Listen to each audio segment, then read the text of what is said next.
আসসালামু আলাইকুম। স্টাডি কিউবের পক্ষ থেকে সবাইকে স্বাগত জানাচ্ছি।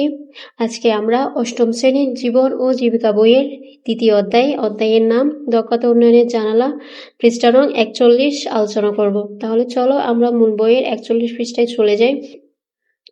দেখো, আমাদের এখানে 41 পৃষ্ঠায় রয়েছে কিছু তথ্য জেনে নিই। যে প্রতিষ্ঠানটি প্রদর্শন করা হবে সেটি নিজ এলাকা থেকে বেছে নিতে হবে। শিক্ষকের নির্দেশনায় দলগতভাবে আলোচনার মাধ্যমে পরিকল্পনা প্রণয়ন করতে হবে। প্রতিষ্ঠানের ধরন অনুযায়ী তথ্য সংগ্রহের প্রশ্নপত্র চেকলিস্ট তৈরি করতে হবে। প্রয়োজন অনুযায়ী বিভিন্ন প্রশ্ন থাকতে পারে, এখানে দেওয়া নমুনাটি দেখে নিতে পারো। প্রতিষ্ঠানের নাম দেখো, আমি এখানে প্রতিষ্ঠানের নাম দিয়েছি সেলফ রিয়ালাইন্ড ই ট্রেনিং সেন্টার, তোমরা তোমাদের মতো একটা দিয়ে দিতে পারো। এরপর হচ্ছে তারিখ ও সময়, তোমরা যে সময় এটা করবে ওই তারিখটা সময়টা দিয়ে দিবা। এরপর হচ্ছে দলের সদস্যের নাম ও আইডি, তোমাদের দলের মধ্যে কারা কারা আছে ওদের সবার নাম লিখবা আর হচ্ছে আইডিগুলো লিখে দিবা। এরপর 1 নম্বরে দেওয়া আছে কোন ধরনের শিক্ষা বা প্রশিক্ষণ গ্রহণের সুযোগ আছে এই প্রতিষ্ঠানে। তো আমি দিলাম এখানে গ্রাফিক্স ডিজাইন, ডিজিটাল মার্কেটিং, তোমরা আরো চাইলে নিশ্চয় দিতে পারো। এরপর 2 নম্বর, কোন স্তরের শিক্ষার্থীরা এখান থেকে প্রশিক্ষণ গ্রহণ করতে পারে, এখানে দিলাম আমি এসএসসি এইচএসসি। এরপরে চলো 3 নাম্বার গুলো দেখে নিই।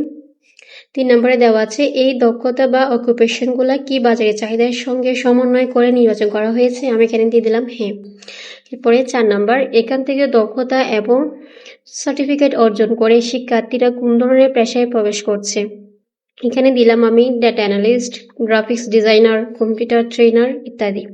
এরপরে 5 নাম্বার, শিক্ষার্থীদের জন্য কি ধরনের সুযোগ সুবিধা রয়েছে এই প্রতিষ্ঠানে, এখানে আমি দিলাম অভিজ্ঞ শিক্ষক, উন্নত কম্পিউটারের ব্যবস্থা আছে এখানে। এরপরে শেষ অংশে দিলাম দেখো 6 নম্বরে, ভবিষ্যতে কোন ধরনের দক্ষতা এবং প্রশিক্ষণের উপর গুরুত্ব দেওয়া হবে, ভবিষ্যৎ পরিকল্পনা।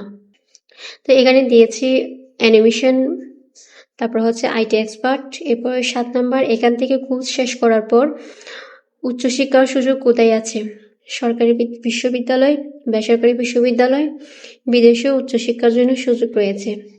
আশা করছি তোমাদের কাছে আজকের পাঠটা ক্লিয়ার হয়েছে। এতক্ষণ স্টাডি গ্রুপে সাথে থাকার জন্য সবাইকে ধন্যবাদ। সবাইকে পরবর্তী ক্লাস দেখার আমন্ত্রণ রইল। আসসালামু আলাইকুম।